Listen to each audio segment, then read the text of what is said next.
La vraie joie, c'est dans le Seigneur. Ce n'est pas dans le monde. Dans le monde, ils ont leur fête. Ils glorifient les idoles. Ils glorifient les hommes. Ils fêtent après, c'est la bagarre. Mais chez notre Dieu, c'est la joie véritable. Amen. Amen. S'il est au milieu de nous, il manifeste la vraie joie. Amen. Et c'est cette joie que nous voulons. Amen. Que le Seigneur nous bénisse encore ce matin. Avant que le frère Mika passe pour la parole d'introduction, je veux que mon frère Bata passe pour saluer l'assemblée, frère. Tu peux passer pour saluer l'assemblée.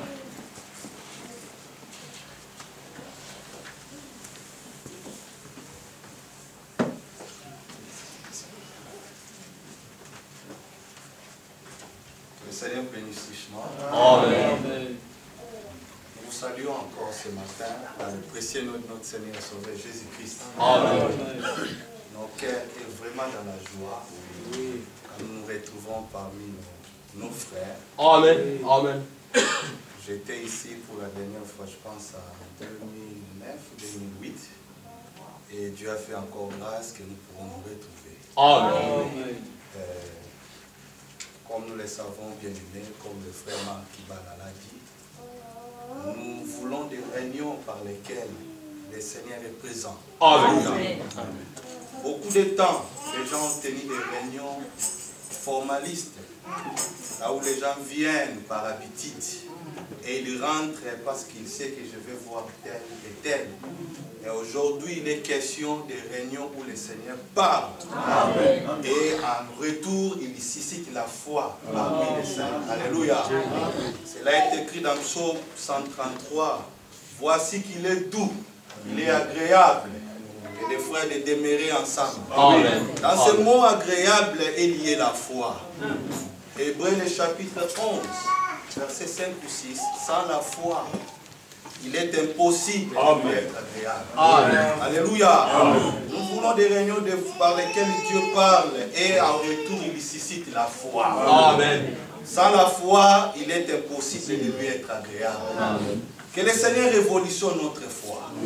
Afin que nous puissions comprendre à la croix de Golgotha, c'est là 2000 ans, il a tout accompli. Il n'y a aucun effort que l'homme peut faire, mais crois seulement. Et tu vas voir les choses accomplies. Le Seigneur a déjà tout mis à notre disposition. Mais c'est à toi, frère, d'entrer et de prendre tout ce qui te revient. Nous sommes dans la joie. Nous ne voulons pas prendre beaucoup de temps comme nous sommes en retard. Vraiment, je vous apporte les salutations de tous vos frères, bien-aimés frères et sœurs de notre assemblée de Sheffield en Angleterre. Amen. De vous aussi, quand je vais rentrer, que j'apporte vos salutations. Amen. Dieu vous bénisse richement. Amen. Merci.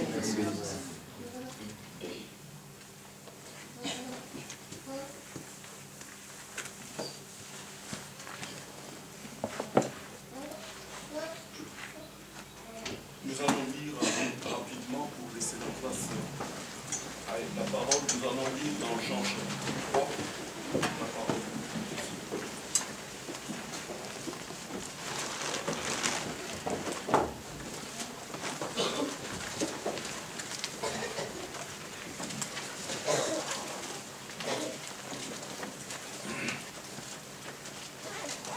Mais il y eut un homme d'entre les pharisiens nommé Nicodème, un chef des Juifs, qui vint lui auprès de Jésus de nuit et lui dit, Rabbi, nous savons que tu es un docteur venu de Dieu, car personne ne peut faire ces miracles que tu fais si Dieu n'est avec lui. Jésus lui répondit, en vérité, je te l'ai dit, si un homme n'est né de nouveau, il ne peut voir le royaume de Dieu. Nicodème lui dit, comment un homme peut-il naître quand il est vieux? Peut-il entrer dans le sein de sa mère et naître? Jésus répondit, en vérité, je te le dis, si un homme n'est né d'eau et d'esprit, il ne peut entrer dans le royaume de Dieu.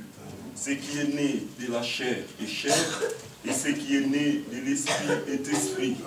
Ne t'étonne pas que je t'ai dit, il faut que vous naissiez de nouveau. Le vent souffle où il veut, et tu en entends le bruit, mais tu ne sais d'où il vient ni où il va. Il en est ainsi de tout homme qui est né de l'esprit. Nicodème lui dit, comment cela peut-il se faire? Jésus lui répondit, tu es le docteur d'Israël, et tu ne sais pas ces choses. En vérité, je te l'ai dit, nous disons ce que nous savons, et nous rendons témoignage de ce que nous avons vu. Et vous ne recevez pas notre témoignage. Si vous ne croyez pas quand je vous ai parlé des choses terrestres, comment croirez-vous quand je vous parlerai des choses célestes? Personne n'est monté au ciel, si ce n'est celui qui est descendu du ciel, le Fils de l'homme qui est dans le ciel. Et comme Moïse éleva les serpents dans le désert, il faut de même que le Fils de l'homme soit élevé, afin que quiconque croit en lui ne périsse point, mais qu'il ait la vie éternelle. Amen. Vous pouvez vous asseoir, que Dieu bénisse sa parole. Nous voyons ici un homme un homme très intelligent, un homme sage, de la sagesse selon ce monde. Il a beaucoup appris, c'était un chef des pharisiens. Et là où il était, dans sa dénomination, il connaissait qu'il y a quelqu'un en qui Dieu parle, par qui Dieu parle, mais il ne voulait pas venir à lui. Il sondait les Écritures pour savoir, pour chercher la vie, mais il ne voulait pas venir à la vie. Nicodème s'est déplacé quand même, il est sorti, il est venu, ne le condamnez pas. Il est venu jusqu'à Jésus de nuit, en secret. Il était devant la vie et il demande comment faire pour entrer dans cette vie. La vie était là. Et le Seigneur dit, nous lisons ici au verset 2, Jésus de nuit, il est venu de nuit. Rabbi, nous savons que tu es un docteur venu de Dieu, car personne ne peut faire ces miracles que tu fais si Dieu n'est avec lui. Ils savaient que Dieu agissait par cet homme, mais ils sont quand même restés dans leur dénomination. Ils savent que la vérité est quelque part, mais ils ne veulent pas venir à cause de la tradition. Ils sont ancrés dans leur tradition. Ils annulent par là la parole de Dieu. Mais le commandement de leur est « Sortez du milieu d'elle, mon peuple. Venez à celui qui donne la vie. Venez à lui. » Il était là, la vie, mais il ne lui explique pas. Verset 3, Jésus lui répondit, « En vérité, je te l'ai dit, si un homme n'est né de nouveau, il ne peut voir les royaumes des dieux. » Nicodème lui dit, « Comment un homme peut-il naître quand il est vieux? Peut-il entrer dans le sein de sa mère et naître ?»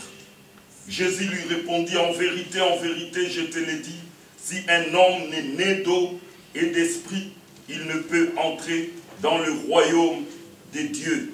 Ce qui est né de la chair est chair, et ce qui est né de l'esprit est esprit. Dans notre première naissance, dans la chair, nous avons des choses par lesquelles nous sommes en contact avec ce monde. La vue, l'odorat, le toucher, le goût. Avec ces choses, nous pouvons acquérir l'intelligence à l'école, nous pouvons devenir président de la République, nous pouvons devenir savants, nous pouvons devenir docteurs en sciences, docteurs en philosophie, en théologie, et nous comprenons les choses de ce monde. Mais pour comprendre les choses de Dieu, il faut naître de nouveau. Amen. Et cela est un miracle de Dieu. En recevant sa parole par l'Esprit de Dieu, nous naissons dans son royaume. Amen. Et nous recevons les choses de l'Esprit. Comme nous sommes venus ce matin, il faut cette naissance pour recevoir les choses de l'Esprit de Dieu. L'homme naturel ne reçoit pas ces choses de l'Esprit de Dieu. Parce que ce matin, Dieu va nous parler par sa parole parce qu'il est au milieu de nous. Amen. Là où 2 ou 3 sont rassemblés, je suis là. Amen. Et pour cela, par notre connaissance, par notre propre volonté, nous ne pouvons pas recevoir ces choses. Mais si nous sommes nés de nouveau, alors ces choses sont pour nous. L'homme naturel ne reçoit pas, c'est une folie pour lui. Il ne peut le comprendre. Jésus dit ici, il dit si, toi tu es docteur d'Israël au verset 10, tu ne sais pas ces choses. La théologie ne peut pas nous apprendre cela. Les dogmes, les credos, les interprétations des hommes sont une abomination pour Dieu. Oui. Et nous devons quitter, nous devons sortir de ces choses. Un docteur de la loi, un docteur de la théologie sorti des mains d'hommes, des choses faites des mains d'hommes, ne peut pas recevoir les choses de l'Esprit de Dieu. C'est pour ça que la parole vient pour nous donner cette nouvelle naissance. Et cette nouvelle naissance qui fera que nous recevrons les choses de l'Esprit de Dieu. Au verset 11, il dit, en vérité, je te l'ai dit, nous disons ce que nous savons et nous rendons témoignage de ce que nous avons vu et vous ne recevez pas notre témoignage. Parce que c'est l'homme naturel. Parce que ces choses sont spirituelles. Et l'homme naturel ne reçoit pas les choses de l'esprit parce qu'il est charnel. Et vous ne recevez pas notre témoignage. Si vous ne croyez pas, quand je vous ai parlé des choses terrestres, déjà, un homme terrestre n'arrive pas à comprendre des choses terrestres, des choses enfantines. Comment arrivera-t-il à comprendre les choses spirituelles, les choses élevées, les choses qui viennent de l'Esprit de Dieu? Ça sera une folie pour lui. Alors il va parler de la chose spirituelle au verset 13. Personne n'est monté au ciel, si ce n'est celui qui est descendu du ciel, le Fils de l'homme qui est dans le ciel. Il était là, il dit qu'il est en même temps dans le ciel. C'est comme ça que Dieu agit. Si vous lisez dans Néhémie au chapitre 9, au verset 13, il est écrit, « Tu es descendu sur la montagne, mais tu leur parlas du haut des cieux. » Il était là, la parole vient. Nous le voyons dans Matthieu 17, avec Pierre, Jean, Jacques et Jean. Ils sont partis, il était là. Mais la voix est venue du ciel, celui-ci est mon fils, en qui j'ai pris plaisir d'habiter, écoutez-le. Et ce matin, nous voulons l'écouter parce qu'il est au milieu de nous. Il a dit, là où 2, 3 sont rassemblés, je suis là. Et la voix viendra. La voix vient du ciel, mais il est au milieu de nous. Alléluia. Disons un dernier passage et j'appellerai l'homme de Dieu. 1 Corinthiens chapitre 1.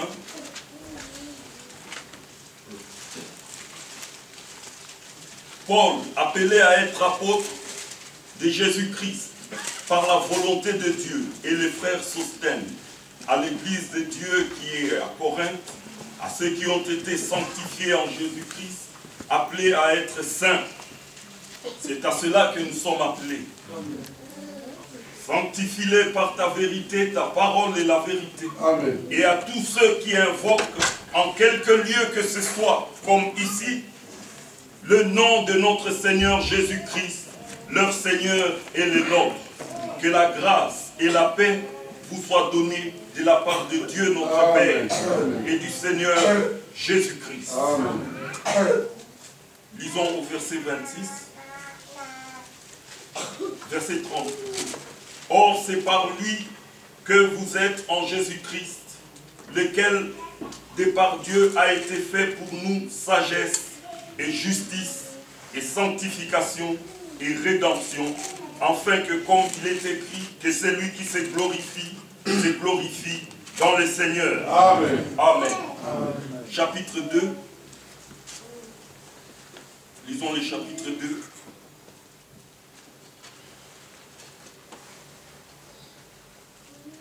Au verset 4. Ma parole et ma prédication ne reposaient pas sur des discours persuasifs de la sagesse, mais sur une démonstration d'esprit et de puissance, afin que votre foi fût fondée non sur la sagesse des hommes, non sur la sagesse des hommes, mais sur la puissance de Dieu. Amen. Je n'ai point honte de l'évangile, car c'est la puissance de Dieu. Amen. Pour le salut de quiconque croit. Amen. Cependant, c'est une sagesse que nous prêchons parmi les parfaits, sagesse qui n'est pas de ces siècles, ni des chefs de ces siècles, qui vont être anéantis. Nous prêchons la sagesse de Dieu, mystérieuse et cachée, que Dieu, avant les siècles, avait destinée pour notre gloire. Sagesse qu'aucun des chefs de ces siècles n'a connue, car s'ils l'eussent connue, ils n'auraient pas crucifié le Seigneur de gloire. Mais comme il est écrit, ce sont des choses que l'œil n'a point vues, que l'oreille n'a point entendues, qui n'est point monté au cœur de l'homme, des choses que Dieu a préparées pour ceux qui l'aiment.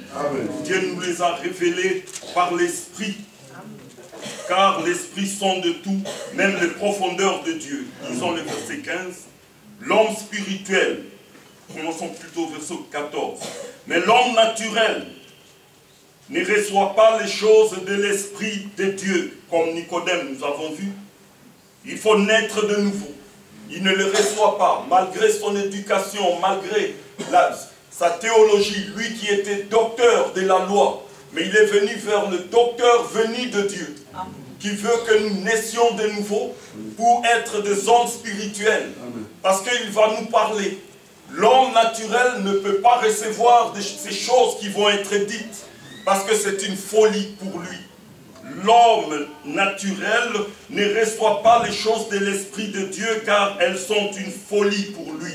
Et il ne peut le connaître parce que c'est spirituellement qu'on en juge.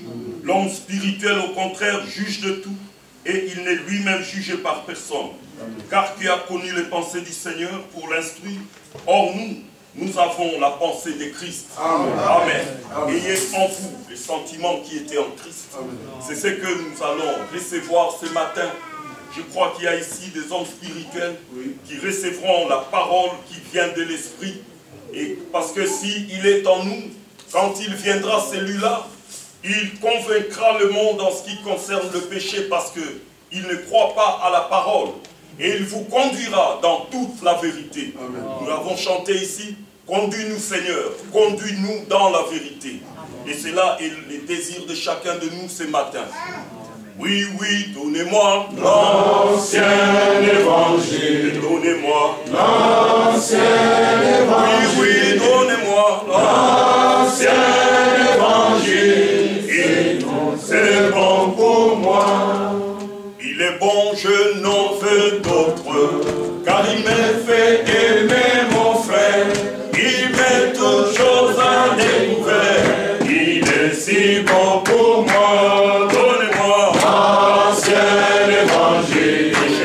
L'ancien évangile. Donnez-moi l'ancien évangile. C'est bon pour moi. Il était bon pour Pierre. Il était bon pour Philippe. Il était bon pour Matthieu. Il est si bon pour moi. Donnez-moi l'ancien évangile. Donnez-moi l'ancien évangile. Donnez-moi l'ancien évangile. C'est bon pour moi. Vous nous excuserez, les toilettes des femmes en service, elles ne sont pas en service parce qu'il y a quelque chose qui ne marche pas. Donc nous tous, les toilettes, c'est les toilettes des hommes. Donc donnez priorité aux femmes et à nos sœurs, aux enfants.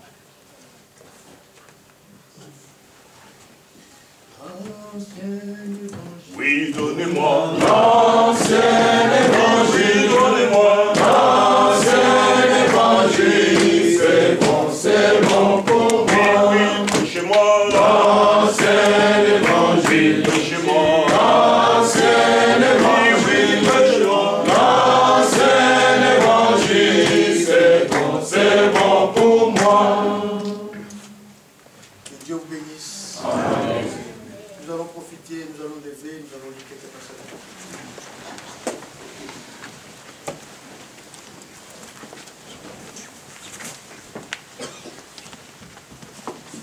Nous allons prendre dans Éphésiens chapitre 3.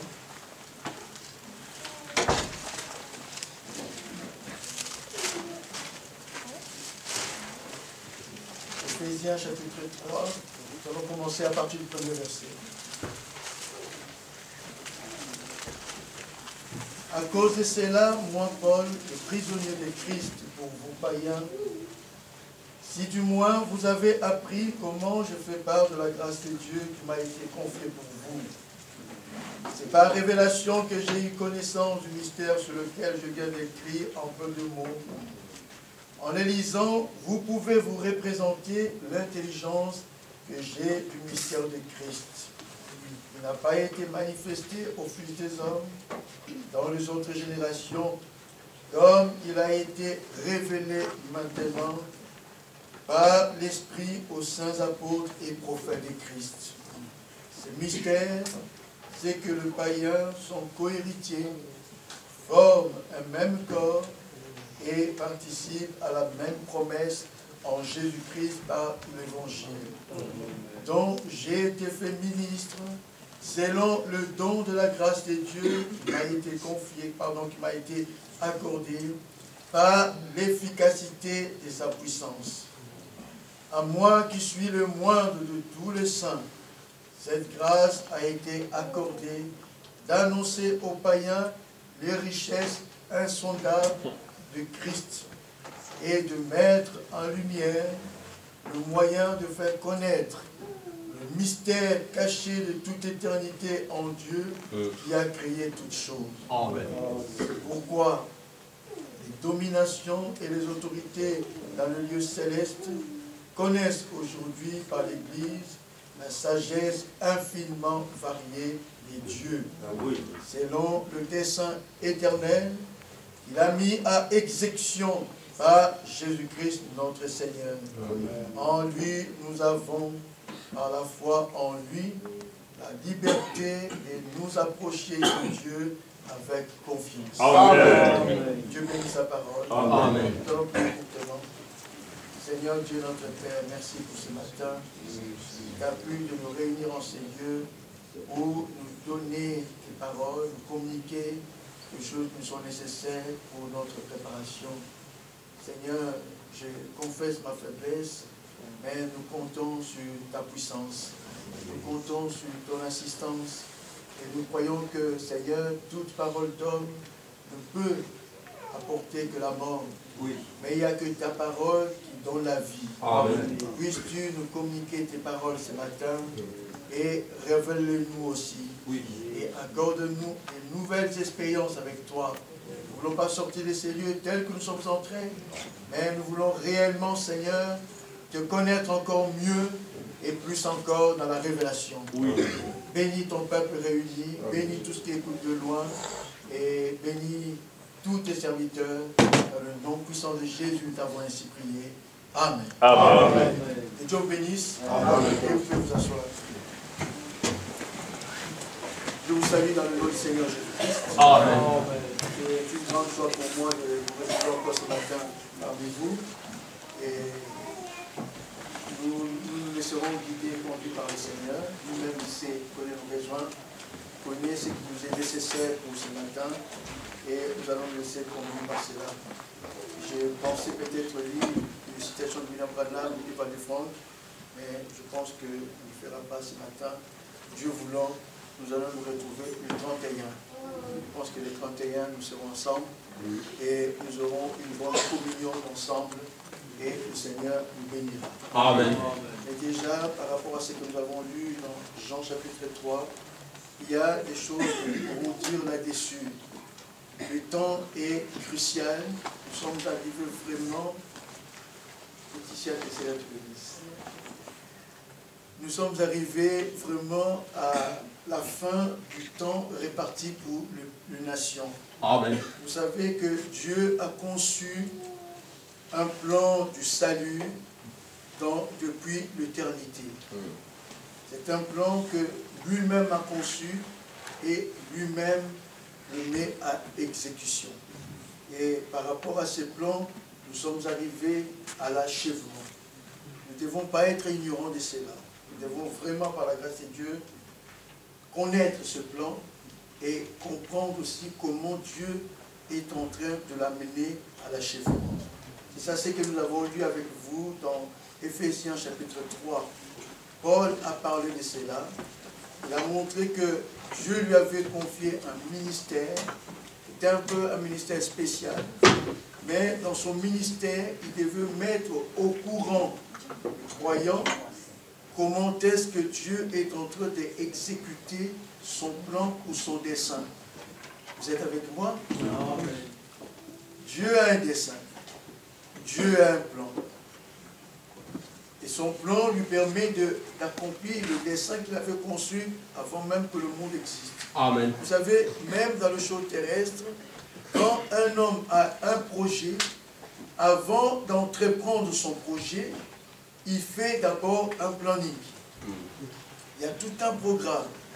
Tout ce qu'il a dans sa pensée, tout ce qui est dans son plan, dans son projet, cet homme le mettra en exécution en suivant tout un plan. Les hommes ne font qu'imiter Dieu. Et ce que nous voyons dans le naturel, comme le Seigneur l'a dit dans Jean chapitre 3, si nous ne comprenons pas les choses terrestres, il nous serait difficile de comprendre les choses spirituelles. Parce que le terrestre stupéfie le spirituel. Amen. Amen. C'est ainsi que je reviens un tout petit peu.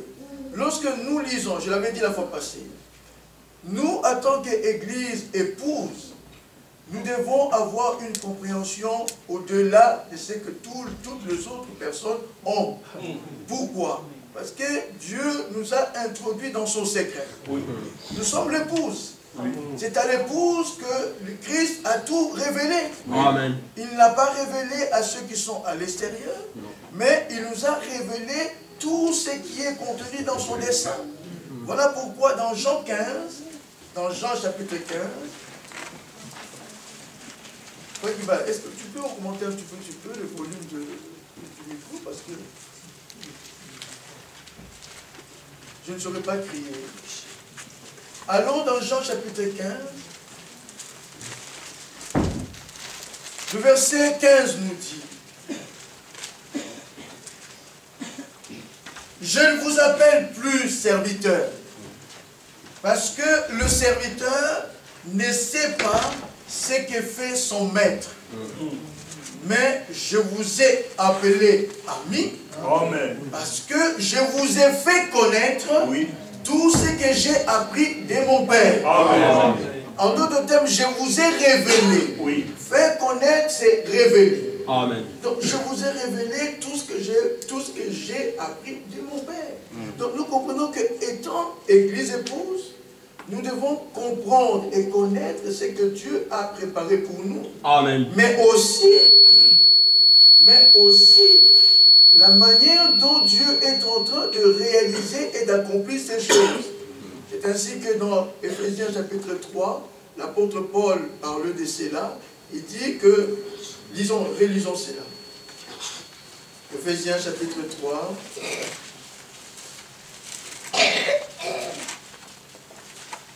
Il dit, à cause de cela, moi Paul, le prisonnier de Christ, pour vous païens. Si du moins vous avez appris comment j'ai fait part de la grâce de Dieu qui m'a été confiée pour vous, c'est par révélation que j'ai eu connaissance du mystère sur lequel je viens d'écrire en peu de mots. Amen. Mais quel mystère? Mais c'est le mystère de Christ. C'est-à-dire, l'Église est composée de païens et de juifs. L'Église est composée de ceux des nations et du peuple juif. C'est un mystère. C'est ainsi que dès le commencement de l'Église, du Nouveau Testament, même Pierre ne comprenait pas cela.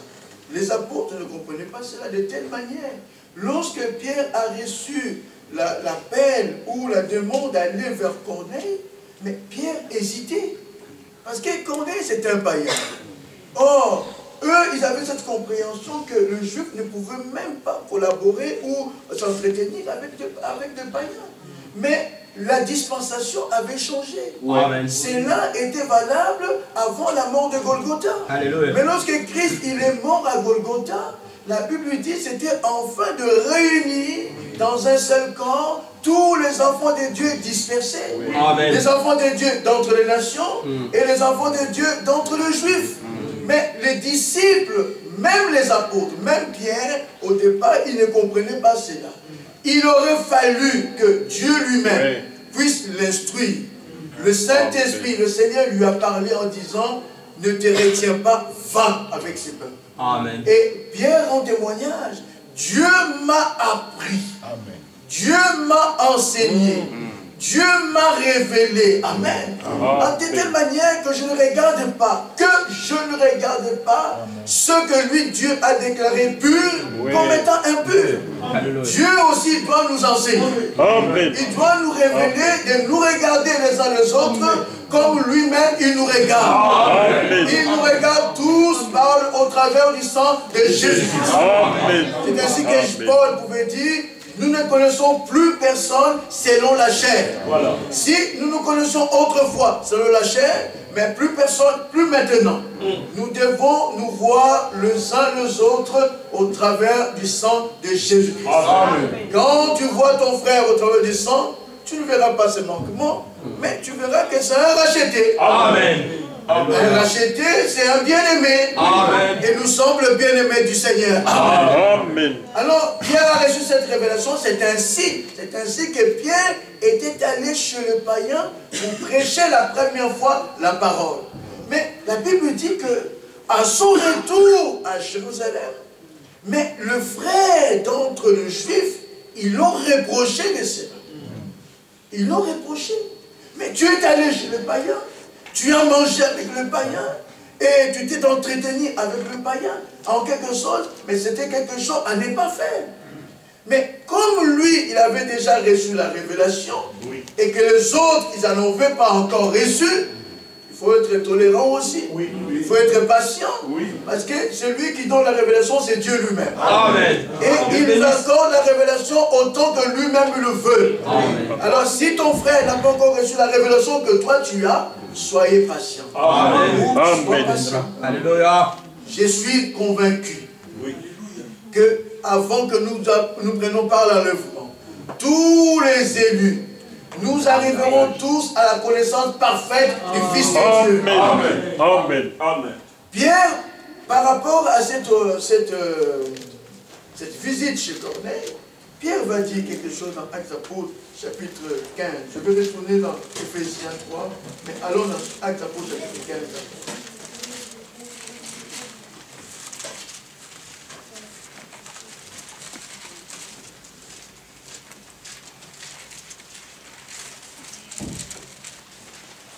Le verset 6 nous est dit, Actes Apôtres chapitre 15. Les apôtres et les anciens réunis pour examiner cette affaire, une grande discussion s'étant engagée. Pierre s'éleva et leur dit, « Oh mon frère, vous savez que dès le commencement, de longtemps, Dieu a fait un choix parmi vous. Parmi vous, Dieu a fait un choix. Afin que par ma bouche, les païens entendent la parole de l'évangile et qu'ils croient. Et Dieu qui connaît les cœurs, leur a rendu témoignage en leur donnant le Saint-Esprit comme à nous. Il n'a pas fait aucune différence entre nous et eux, amen, ayant purifié leur cœur par la foi. Oui. Maintenant donc, oui, pourquoi tentez-vous Dieu en mettant sur le cou des disciples un joug que ni nos pères, ni nous n'avons pu porter? Oui. C'est par la grâce du Seigneur Jésus que nous croyons être sauvés, oui, de la même manière que eux. Amen. Amen. Au chapitre 11, toujours par rapport à ce qui s'est passé chez Corneille, au verset 1er, il a dit que les apôtres et les frères qui étaient dans la Judée apprirent que les païens avaient aussi reçu la parole de Dieu. Et que lorsque Pierre fut monté à Jérusalem, les disciples circoncis, c'est-à-dire les Juifs, les disciples circoncis, lui adressèrent des reproches en disant, tu es entré chez les incirconcis et tu as mangé avec eux. Donc nous comprenons qu'ils ne comprenaient pas encore. Écoutez bien, ils ne comprenaient pas encore comment est-ce que Dieu est en train de réaliser son dessein. Amen. Rappelez-vous déjà à Abraham. Amen. Dieu lui avait annoncé la bonne nouvelle. La même bonne nouvelle que nous croyons, vous et moi. Amen. Cette bonne nouvelle fut annoncée à Abraham. Amen. Mais qu'est-ce que le Seigneur lui avait dit? Mais que toutes les familles de la terre seront bénies par ta postérité. Amen. Amen. Mais qu'est-ce que cela voulait dire? Paul prend cela. Oh, gloire au Seigneur. Amen. Paul prend cela dans Galates chapitre 3. Il dit, cette parole-là, annoncée à Abraham, mais c'est la bonne nouvelle. Oui. Dieu annonçait que il justifierait le païen par la foi. Amen. Amen. Mais c'était une bonne nouvelle annoncée déjà à Abraham. Vous voyez que ce ne sont pas des choses imaginées, non. Tout ce que Dieu fait, Dieu l'a déjà annoncé d'avance par la bouche de ses serviteurs, les prophètes. Amen. Quand vous voyez Dieu accomplir quelque chose, retournez vite dans les Écritures, oui, et vous le verrez. Ah, oui. Voilà pourquoi nous remercions Dieu en tout cas, de tout cœur, nous remercions Dieu pour un vrai ministère prophétique que nous avons. William Branham, c'est un vrai prophète de Dieu. William Branham, c'est un prophète biblique. William Branham nous a amené un message biblique. C'est un message qui nous amène dans la Bible. Pour que notre foi ne soit pas fondée sur les imaginations d'hommes. Je reviendrai là-dessus. Mais remarquez ici, qu'est-ce qui est écrit au verset 4? Pierre s'est mis à leur exposer d'une manière suivie ce qui s'était passé. Il dit, j'étais dans la ville de Joppé. Et pendant que je priais, j'ai tombé en extase et j'ai eu une vision. Un objet semblable à une grande nappe attachée par les 4 coins descendait du ciel et vint jusqu'à moi. Les regards fixés sur cette nappe, j'examinais et j'ai vu le quadrupède de la terre, le bête sauvage et les reptiles et les oiseaux du ciel. Et j'entendis une voix qui me disait, lève-toi, Pierre, tue et mange. Mais, comme il était juif cet homme, écoutez bien, il était juif. Mais il savait bien qu'est-ce que c'est la loi de Moïse disait. La loi de Moïse interdisait aux enfants d'Israël de manger certains animaux. Mais vous comprenez bien que si vous comprenez les choses terrestres, vous comprenez bien les choses spirituelles. Même Dieu, écoutez bien, Dieu a représenté les choses dans la Bible. Nous les païens, dans l'Ancien Testament, nous étions représentés comme étant un peu. C'est-à-dire, nous étions représentés par rapport aux animaux un peu. Voilà pourquoi il n'y avait aucun contact entre un juif et les païens. Et le Seigneur a dit aux enfants d'Israël, vous ne pouvez pas manger les animaux impurs. Or, sur la nappe que Pierre avait vue, tous les animaux qui étaient là, même les oiseaux, mais c'était impur. Mais la voix lui dit, au verset 7, j'ai entendu une voix qui me dit, lève-toi, Pierre, tue et mange. Mais j'ai dit, c'est tout à fait normal. J'ai dit, non Seigneur. Donc il a reconnu même c'est la voix du Seigneur. Il dit, non Seigneur, non Seigneur. Car jamais rien de souillé, ni d'impur, n'est entré dans ma bouche. Et la seconde fois, la voix s'est fait entendre du ciel. Ce que Dieu a déclaré pur, ne le regarde pas comme souillé. Mais puis il voyait les animaux.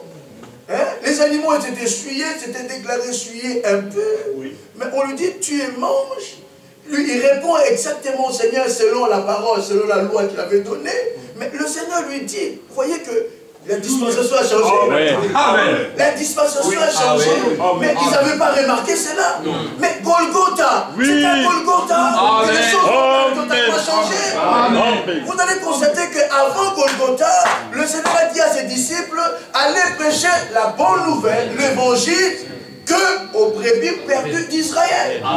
N'allez pas chez les Samaritains, n'allez pas chez les païens. Non, parce que leur temps n'était pas encore arrivé. Vous êtes avec moi? Leur temps n'était pas encore arrivé. Mais après Golgotha, ressuscité d'entre les morts, alors il donne la commission. Il dit, allez, faites de toutes les nations mes disciples, en baptisant au nom du Père, du Fils et du Saint-Esprit. Mais qu'est-ce que le Seigneur a annoncé? Mais la dispensation a changé. Aujourd'hui, même les païens peuvent entrer dans le corps de Christ. Même les païens peuvent être sauvés. Même les païens peuvent recevoir le don du Saint-Esprit. Même les païens peuvent recevoir le pardon de leurs péchés.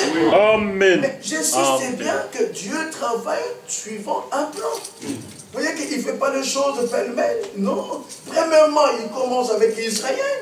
Et il y a un temps où il avait prévu qu'une brèche devait être faite pour introduire le païen.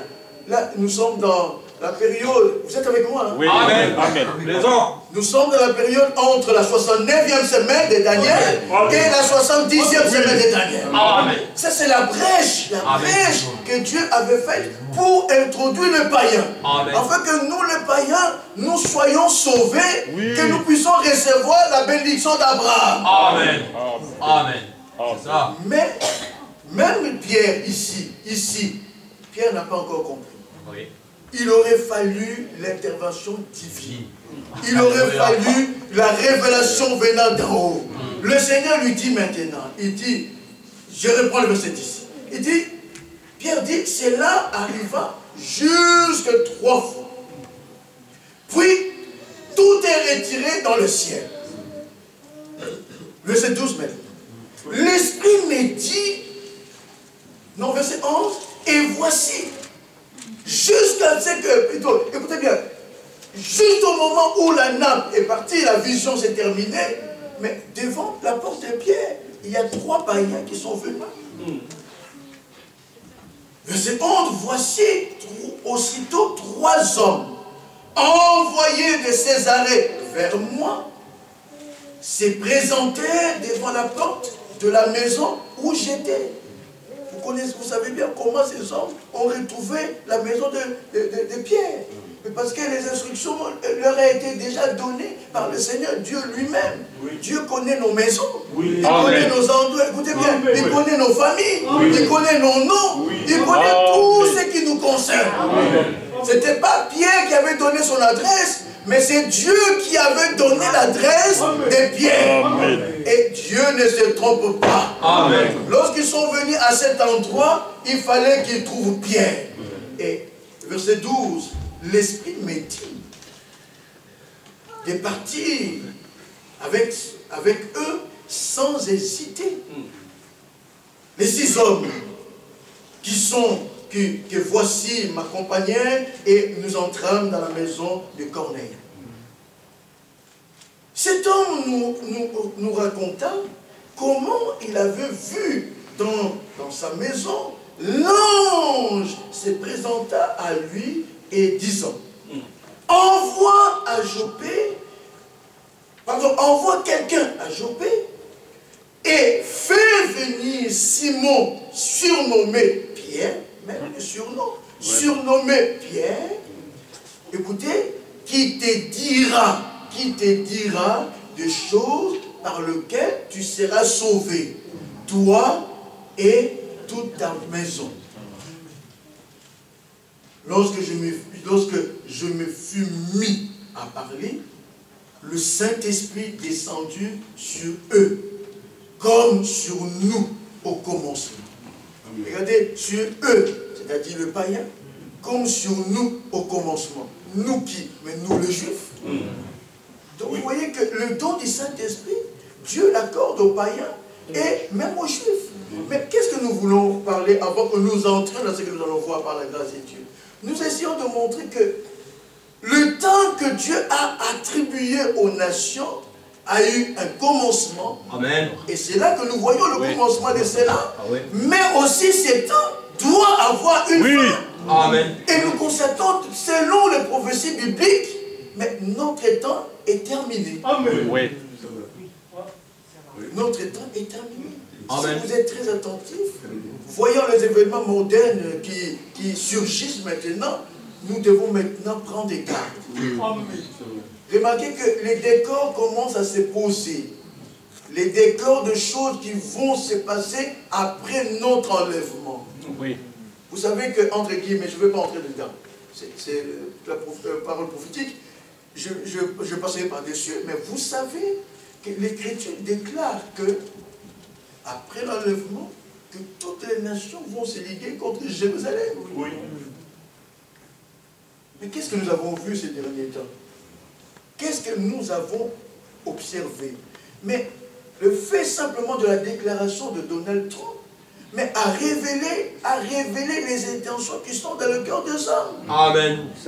Cela a révélé que, écoutez bien, cela a révélé que l'Europe est contre Israël.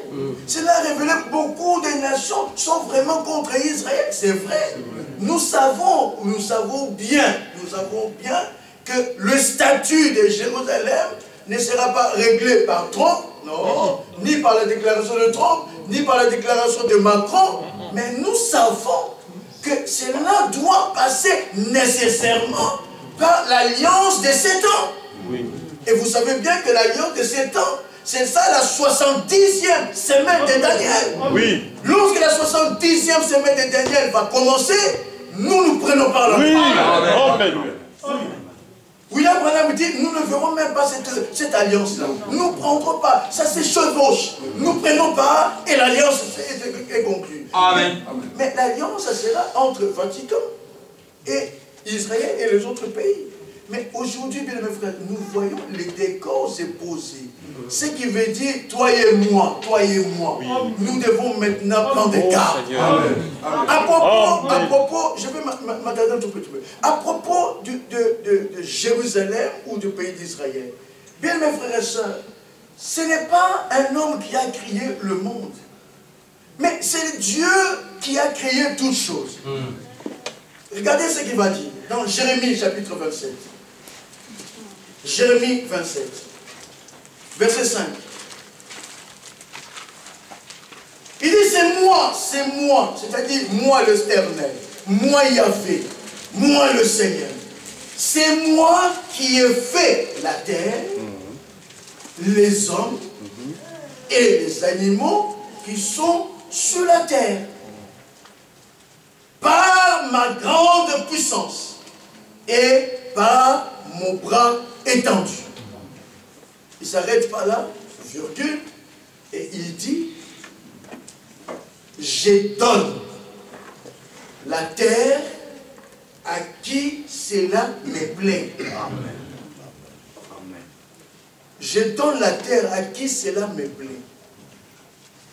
Lui qui a créé la terre tout entière, il a créé les cieux, il a créé tout ce qui contient le cieux, mais par rapport à la terre, il dit, je donne à qui je veux. C'est-à-dire que par rapport au pays d'Israël, restons un tout petit peu, allons dans Deutéronome chapitre 32, Deutéronome chapitre 32,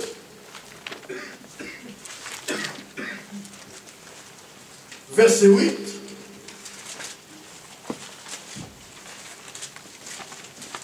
Déjà au verset 5, il nous dit, rappelle à ton souvenir les anciens jours. Passe en revue les années, génération par génération. Interroge ton père et il te l'apprendra. Tes vieillards et ils te le diront. Quand les Très-Hauts donna un héritage, écoutez bien, aux nations, quand il sépara les enfants des hommes, il fixa les limites de peuple. Oui. Mais oui. D'après quoi? Il dit d'après le nombre des enfants d'Israël. Et Israël, verset 9, c'est la portion de l'Éternel. C'est son peuple. Amen. Amen. Jacob est la part de son héritage. Amen. Amen. Et à ce peuple, Dieu a donné un pays. Oui. Et un pays que lui-même a tracé des frontières. Bien mes frères et sœurs, aucun roi, aucun dignitaire, aucun président pourra annuler ce que Dieu a considéré dans sa parole. Amen. C'est ainsi que ce qui est sûr et certain, Israël va reprendre ces territoires que les autres occupent. Oui. Les gens parlent qu'Israël occupe des territoires. Non, mais ce sont les autres qui occupent le territoire d'Israël. Mais le Dieu d'Abraham, qui avait donné ce pays à Abraham et à sa postérité, mais il veille sur sa parole. Amen. Il veille sur sa parole. C'est un pays qui a donné aux enfants d'Israël et ça restera aux enfants d'Israël. Allons dans Nombre chapitre 34. Désolé, même si c'est pas grave. Amen. Regardez dans Nombre chapitre 34. Nombre chapitre 34. Verset 1er. L'Éternel parla à Moïse et dit, donne cet ordre aux enfants d'Israël et dis-leur,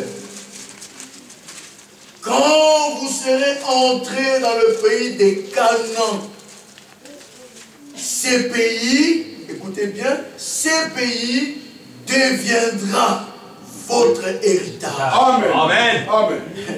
Amen. Écoutez bien, le pays des Canaan